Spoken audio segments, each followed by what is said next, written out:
네, 우리 시간으로 오늘 스위스 제네바에서 열리는 세계무역기구 WTO 일반 이사회에서 일본 수출 규제 강화 조치의 부당성에 대한 논의가 이루어집니다. 또 한편으로 정부는 일본의 화이트리스트와 관련해 공식 의견서를 제출하겠다고 밝혔는데요. 화이트리스트 제외 여부가 향후 정부와 업계의 방향성에 중요한 변곡점으로 작용할 예정인 만큼 그 향방에 이목이 집중되고 있습니다. 김대우의 경제일기, 오늘은 이와 관련해서 김대우 경제학 박사와 함께 짚어보도록 하겠습니다. 어서 오십시오. 어서 오십시오.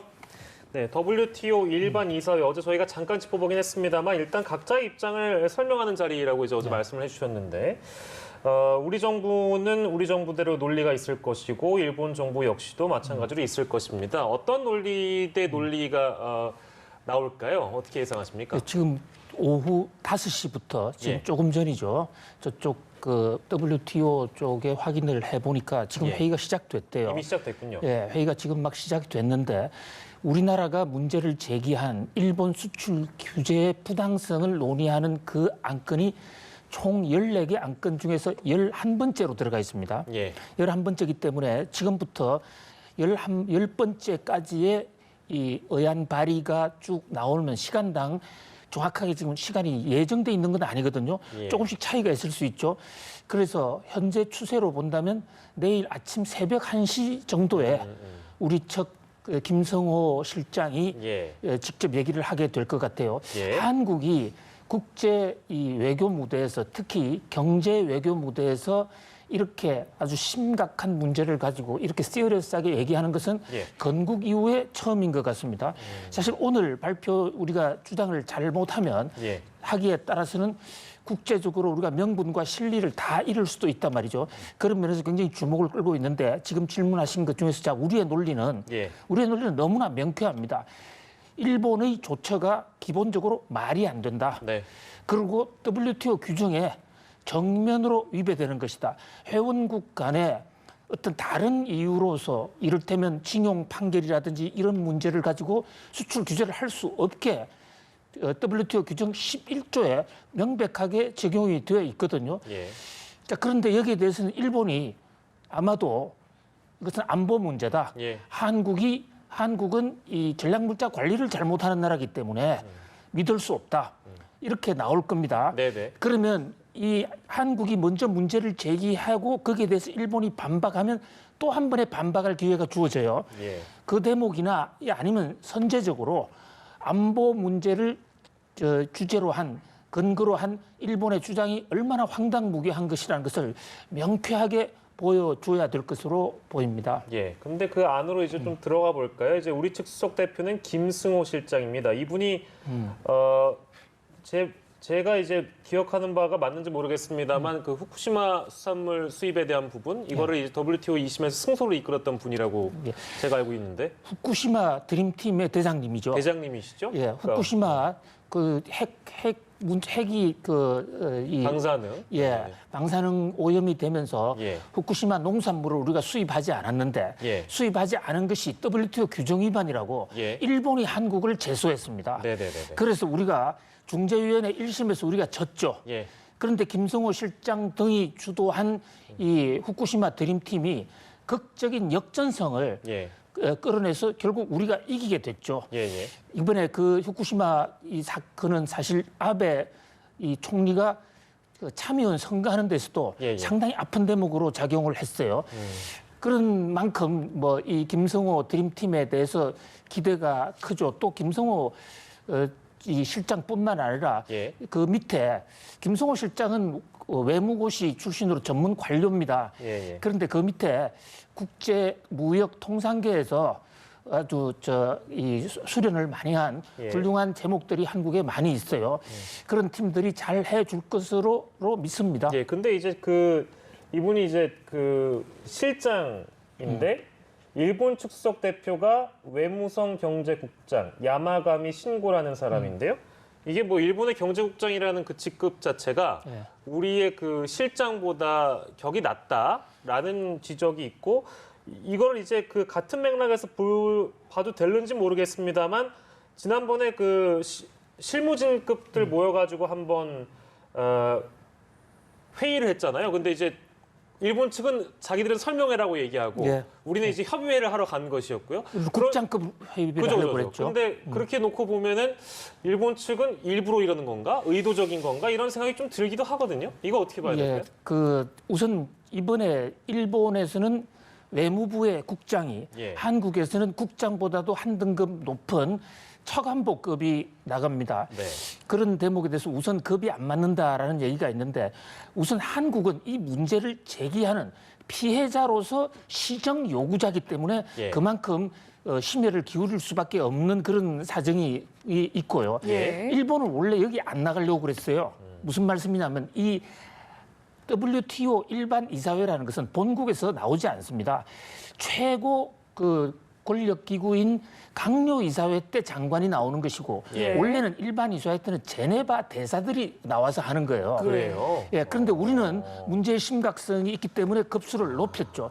그런데 일본은 제네바 대사를 시키려고 원래 급을 낮추려고 그랬어요. 예. 의도적으로 지금 앵커님 말씀하신 대로 네네네네. 의미를 더 죽여버리는 거죠. 예. 별 문제가 아니다라는 식으로 평가 절하를 시키려고 그랬는데 예. 공교롭게도 일본은 이번에 이 안건에서 지난번 오사카 G20 회의 거기에 예.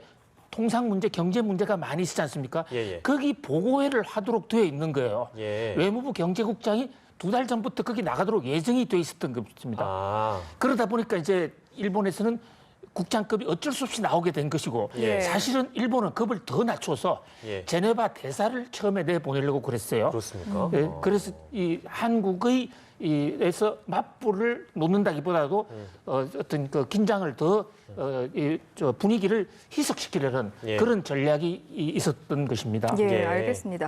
지금 대표단 이야기가 나온 김에요. 우리 측 대표단을 이끄는 김승호 실장 했던 발언 중에 이런 내용이 있더라고요. 화이트리스트 문제로까지 확대하면 일본의 WTO 규범 위반 문제가 더 커질 것이다. 이거 어떻게 좀 해석을 하면 되는 발언입니까? 그렇죠. 그러니까 지금 WTO 규정 위반이라는 것이 지금 현재까지 나타난 것은 세 개의 소재 품목, 이른바 그 에칭가스, 또 포토리지스트, 감광제 이런 것들 세 개 품목 아닙니까? 예. 이게 정확하게 7월 1일 날 공표하고 7월 4일부터 시행에 들어갔거든요. 예. 이것은 벌써 시행 중이에요. 예. 그러니까 일본이 벌써 법 규정 위반, 예. WTO 규정 위반을 실제로 지금 자행을 하고 있는 것이죠. 예. 이 상태를 현재 한국은 문제를 제기하고 있는데 만약에 내일 모레 이론적으로는 내일부터 7월 25일부터 한국에 대해서 이 화이트리스트 명단을 제외할 수가 있어요. 예. 그렇게 되면 1115개 종목을 전부 다 규제할 수 있는 것이거든요. 이야말로 이것은 국제 무역 체제에 대한 어떤 단편적 도발이 아니라 예. 전체를 무시하는 세계 무역 체제 틀을 깨는 것이다.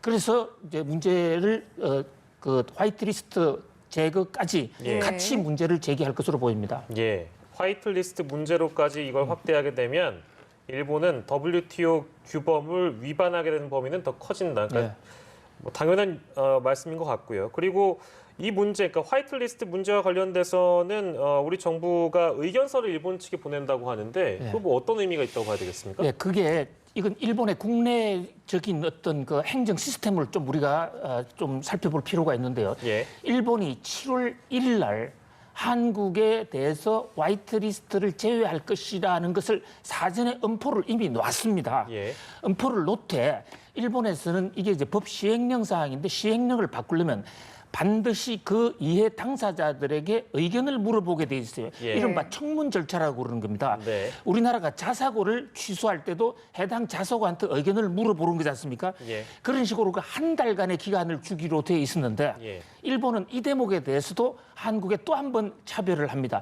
24일밖에 시간을 주지 않은 거예요. 한 달이 아니고 24일을 예, 일주일을 뺀 거죠. 예. 그래서 오늘 저녁까지 네. 이의가 있으면 일본 정부에다가 이의서를 제출해라.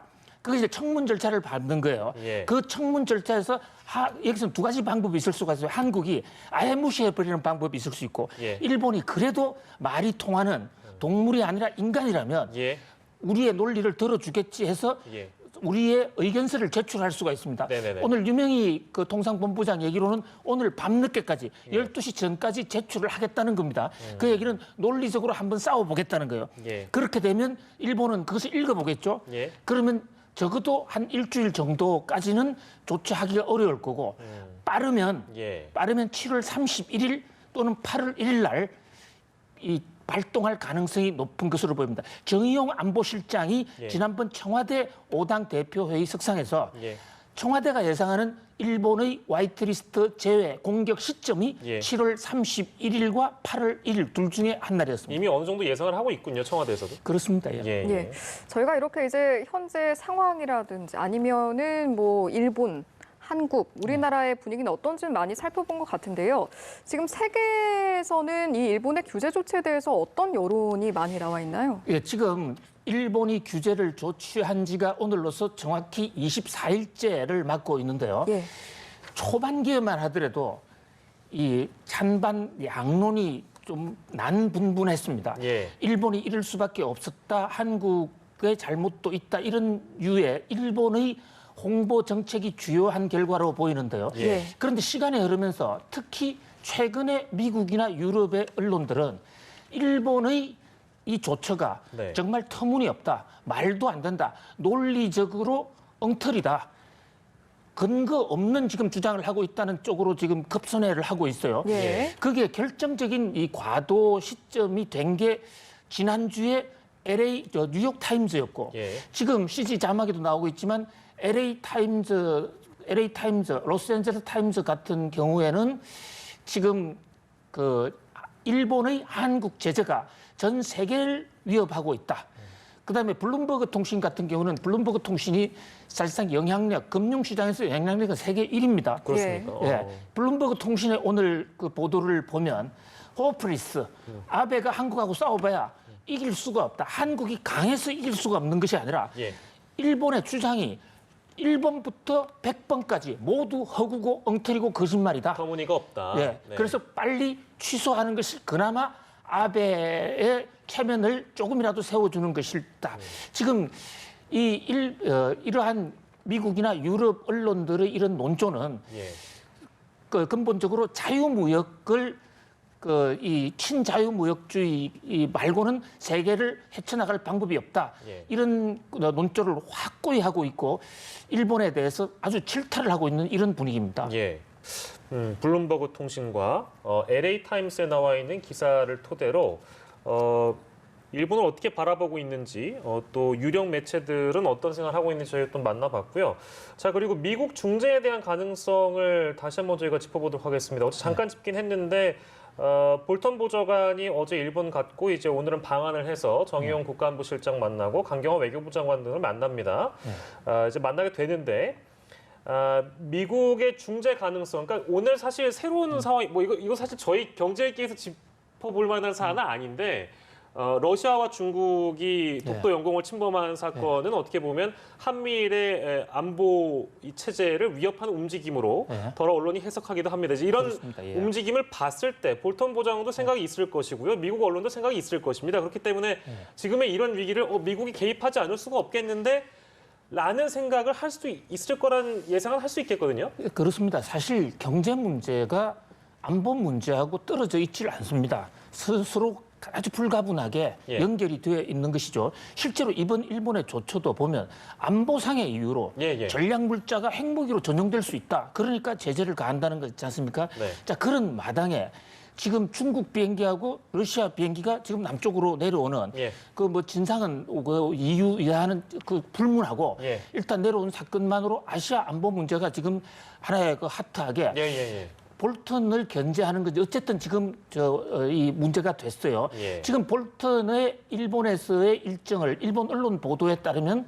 호르무즈 해협에서의 일본의 파병을 요구하는 것이 가장 일차적인 핵심이 있는 것으로 지금 보여요. 그런데 예. 그 대목은 중국과 러시아가 바로 이해관계가 걸려 있는 대목이거든요. 예. 그리고 이건 또 한미일 안보 동맹을 예. 흔들 수 있는 문제다. 네. 자, 그런 면에서 볼 때 일본은 원턴 원하지 않던 결국은 조정할 수밖에 없을 것으로 보입니다. 겉으로는 미국이 자, 우리가 개입하느냐 안 하느냐, 개입이냐 조정이냐 이런 데 대해서 굉장히 외교적인 표현을 하고 있지만 예. 근본적으로 사실 그 거슬러 올라가면 1965년에 예. 한일 청구권 협정도 네. 미국의 강력한 요구가 있었고 예. 미국의 조정이 있었던 거예요. 예. 미국 입장에서는 한미일 동맹과 중국과 러시아에 대한 견제 여기서 뺄 수 없는 그런 동맹이기 때문에 예.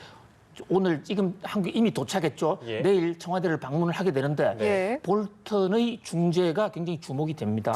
여러 가지 좀 맞물려 있네요. 그러니까 볼턴이 일본에 온다는 거를 뭐 중국, 러시아 다 알 테고 예. 뭐 그런 상황에 또 이런 상황들이 벌어졌기 때문에 다양한 포석을 놓고 생각을 해볼 수 있겠는데 뭐 실질적으로 이제 그 독도 영공을 이제 들어온 것은 예.